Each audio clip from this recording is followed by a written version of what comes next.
Antes do surgimento da ciência moderna, era comum que as pessoas acreditassem que os animais sustentavam o mundo, de maneira similar à história de Atlas, o deus da mitologia grega. Atualmente, sabemos que essas ideias não têm fundamento, mas ocasionalmente nos deparamos com a curiosidade de grandes pedaços de terra sendo encontrados nas costas de tartarugas. Gostaria de saber mais a respeito? Morcegos. Os morcegos se alimentam principalmente de insetos. No entanto, quando o clima frio chega e a escassez de comida aumenta, eles acabam migrando para áreas mais quentes ou hibernam até o período de calor retornar. Esse tempo de hibernação pode variar bastante, entre 2 e 6 meses. Um morcego em cativeiro já bateu o recorde hibernando durante 344 dias, quase um ano inteiro, de acordo com o National Park Service. Normalmente, os morcegos migram para lugares como cavernas, minas, fendas em rochas e outros locais onde a temperatura e a umidade são ideais. Durante a hibernação, a taxa metabólica de um morcego cai drasticamente e sua temperatura corporal quase chega a congelar. Além disso, a frequência cardíaca de um morcego varia entre 200 e 300 batimentos por minuto, mas quando estão hibernando, ela cai para 10 batimentos por minuto. Não é à toa que eles ficam vários minutos sem respirar durante esse período. Essas mudanças, somadas à desaceleração de outras funções corporais, constituem um estado chamado torpor, que preserva mais ou menos 98% da energia de um morcego. Marmotas alpinas. As marmotas alpinas são grandes esquilos terrestres que podem passar até 200 dias em hibernação. No entanto, elas passam 4 meses fora da hibernação com sabedoria, garantindo a sobrevivência de sua espécie. Isso envolve se alimentar e, claro, procurar outras marmotas para se reproduzirem. A sobrevivência da marmota alpina depende de sua estratégia de hibernação, que permite que a espécie prospere em um ambiente montanhoso e inóspito. Essas criaturas evoluíram para armazenar energia antecipadamente e usá-la de maneira eficiente durante a hibernação. Quando a marmota alpina começa a hibernar no início de outubro, cerca de 1/3 de sua massa corporal é composta de gordura, e sua temperatura corporal fica entre 38 a 40 graus Celsius. Seu coração bate de 180 a 200 vezes por minuto, acompanhado de cerca de 60 respirações por minuto. A hibernação termina no início de abril.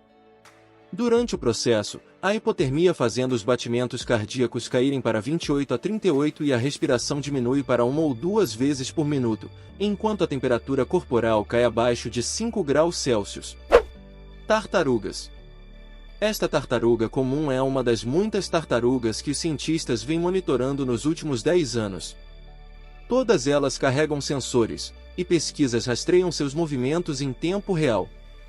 Foi assim que descobriram que, ano após ano, as tartarugas seguiam a mesma rota, dos locais de verão para seus esconderijos de inverno em poços subterrâneos de lama, onde podem aguardar o tempo frio. Além disso, elas são tão previsíveis em seus hábitos que retornam ao mesmo lugar todos os anos. Mas o que aconteceu com a tartaruga da foto? Bem, ela simplesmente dormiu demais. Essa tartaruga cavou tão fundo que os cientistas pensaram que o sensor havia sido perdido e o animal nem estava mais lá. Nesse caso, a tartaruga estava apenas desfrutando de uma boa soneca e não estava com pressa. Claro que é estranho esperar que uma tartaruga esteja com pressa, mas por que elas cavam o chão em primeiro lugar? No verão, as tartarugas não gostam do calor. Sendo répteis de sangue frio, seus corpos não podem suportar a exposição prolongada a altas temperaturas. Elas precisam se enterrar no chão, onde a terra gelada ajuda a manter a temperatura corporal adequada. Nesse momento, o metabolismo da tartaruga diminui, e ela entra em um sono profundo. Isso é semelhante ao que acontece no inverno, quando a temperatura cai. O sono das tartarugas se torna ainda mais profundo e prolongado. Esse período é chamado de brumação, é como a hibernação, mas apenas para répteis. Vale lembrar que, mesmo criaturas antigas como as tartarugas, têm suas desvantagens. Por exemplo, elas não têm um despertador para sua própria segurança. Às vezes, cavam muito fundo, e quanto mais tempo dormem, mais compacta fica a terra acima delas. Na primavera, quando as tartarugas saem da hibernação, elas têm um grande espasmo muscular devido ao acúmulo de ácido lático. Para se livrarem desse ácido, elas precisam se aquecer, para o qual precisam se levantar e alcançar o sol. No entanto, nesse estado, a tartaruga é uma presa fácil para qualquer predador que possa tirá-la de sua carapaça. Se a tartaruga não se mover por muito tempo, a quantidade de ácido lático pode se tornar crítica. A pergunta é: como essas tartarugas podem viver vários meses no subsolo sem acesso ao oxigênio? Essa é uma daquelas questões que ainda permanecem um mistério para os cientistas. O que se sabe é que as tartarugas contam com bolsões de ar subterrâneos, mas isso ainda não é suficiente. Provavelmente, a resposta está em seu metabolismo diferenciado. Elas entram no modo livre de oxigênio e começam a queimar gordura corporal e açúcares. Isso leva à formação de produtos residuais em seus corpos, como ácido lático. No entanto, o próprio corpo intercede, emprestando cálcio e neutralizando o ácido, mantendo um equilíbrio químico saudável, que protege o animal tanto interna quanto externamente. Abelhas. É preciso saber, nem todas as abelhas hibernam. Na verdade, os machos e as abelhas operárias geralmente morrem a cada ano, enquanto as abelhas rainhas vão para o subsolo durante o inverno. Elas passam entre 6 e 8 meses escondidas em buracos no solo, tocos de árvores podres e sob folhas. Quando chega a primavera, uma abelha rainha sai da hibernação e procura um local ideal para estabelecer um novo ninho. Às vezes, ela até começa uma nova colônia a vários quilômetros de seu local de hibernação. Nos últimos anos, os cientistas têm procurado entender melhor o movimento e a atividade da abelha rainha na esperança de restaurar as populações de abelhas em acentuado declínio. Observando abelhas selvagens, os pesquisadores descobriram que, após a hibernação, as rainhas não estão tão apressadas para começar seus novos ninhos. Na verdade, elas passam longos períodos de tempo, entre 10 e 20 minutos, no chão, descansando. Esses períodos de descanso são intercalados com rajadas curtas de voo em direções aparentemente aleatórias, por 10 a 20 segundos de cada vez. Ouriços. Verdadeiros hibernadores. Durante este período, eles entram em estado de torpor. Isso significa que o corpo não está totalmente acordado nem adormecido, mas está inativo. Para os ouriços, isso significa diminuir a temperatura do corpo para combinar com o ambiente, chegando a um ponto em que mal respiram, mas ainda estão vivos. Isso permite que eles diminuam drasticamente suas funções corporais até quase pararem. A temporada de hibernação geralmente começa em outubro ou novembro e dura até março ou abril. Porém, durante o inverno, especialmente ameno, eles não começam a hibernar até dezembro. Pesquisas mostram que, durante esse período, os ouriços geralmente mudam de local pelo menos uma vez. Assim como a maioria dos outros animais em hibernação, os ouriços dependem de suas reservas de gordura para passar o inverno. Antes de entrarem na hibernação, eles garantem que terão energia armazenada suficiente, alimentando-se abundantemente. Serpentes. Muitas, se não a maioria, das criaturas preferem passar seu sono de inverno sozinhas. Por outro lado, as cobras que vivem em climas frios dependem da hibernação em grupo para se aquecerem durante o inverno. Geralmente, elas se reúnem em tocas, onde podem ser centenas e, às vezes, até milhares de cobras. As cobras da espécie Garderi percorrem longas distâncias para alcançar esses locais de hibernação em grupo, enrolando-se juntas e garantindo que a temperatura do corpo permaneça quente o suficiente para a sobrevivência. As temperaturas caem tanto que elas não são capazes de comer, porque seus corpos estão literalmente incapazes de digerir qualquer tipo de alimento.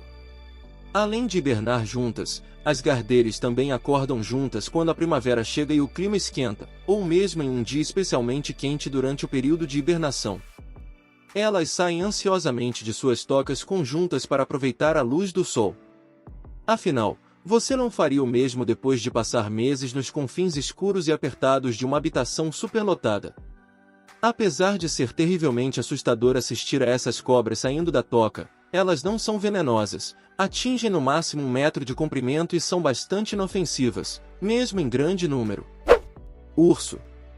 É comum as pessoas pensarem que todos os ursos hibernam. No entanto, isso não é verdade. Enquanto muitas espécies de ursos, incluindo ursos pardos e ursos negros, hibernam, outras como os ursos polares não o fazem. Durante o outono, os ursos começam a se alimentar excessivamente em preparação para a hibernação, consumindo até 20.000 calorias e ganhando até 1,3 kg por dia. Eles fazem isso porque, assim como outras criaturas em hibernação, dependem de sua gordura armazenada para se manterem vivos durante o inverno. Outra razão pela qual os ursos comem tanto antes da hibernação é para que as fêmeas que têm ovos fertilizados possam gerar seus filhotes. É essencial que a futura mãe ursa consuma nutrientes suficientes antes da hibernação, pois se ela não o fizer, seus óvulos fertilizados abortarão espontaneamente. Isso significa que ela não terá filhotes naquele ano. Muitos ursos hibernam em tocas com pequenas aberturas que são grandes o suficiente para o ocupante se espremer, lembra da toca do ursinho Pô. Durante o inverno, essas aberturas frequentemente ficam cobertas de neve, o que ajuda a isolar a pequena toca, que é apenas um pouco maior que o próprio urso, permitindo a máxima retenção de calor.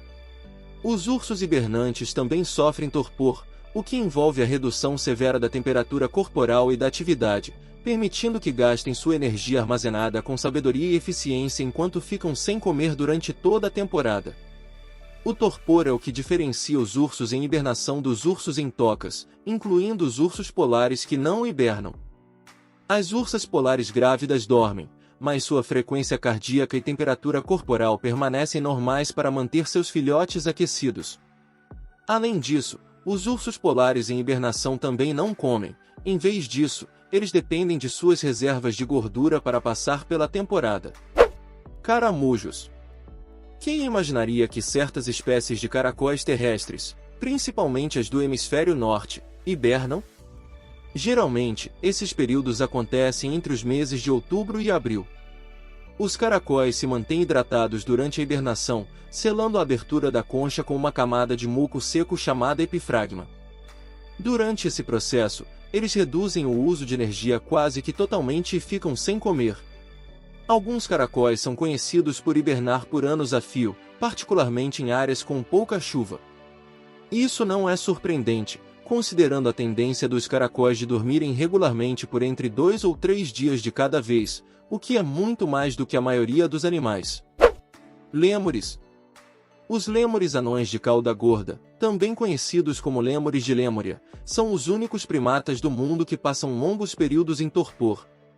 Essas criaturas podem passar até 7 meses em estados de letargia, onde seus corpos ficam inativos, não totalmente acordados nem completamente adormecidos. Recentemente, em 2013, cientistas fizeram uma descoberta surpreendente. Além dos períodos de torpor durante a hibernação, os lêmures anões de cauda gorda também passam por períodos de sono profundo. Andrew Crystal, pesquisador do sono e autor do estudo, destacou a importância dessas descobertas.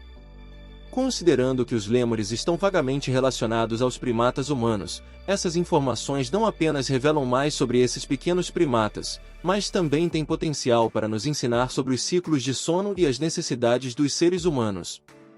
Esses lêmures habitam a costa oeste de Madagascar, encontrando abrigo em buracos de árvores durante períodos em que suas principais fontes de alimento, como frutas e folhas, estão escassas. Peixes.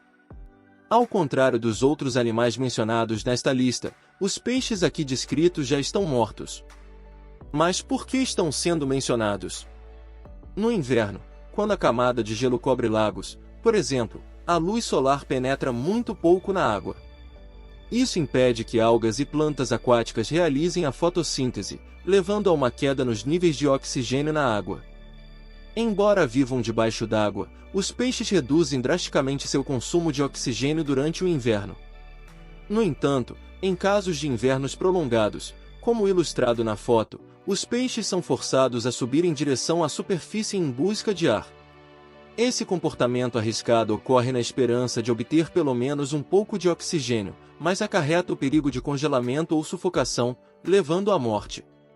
Agradeço por nos acompanhar hoje. Se gostou, deixe seu like, inscreva-se e ative as notificações. Até a próxima!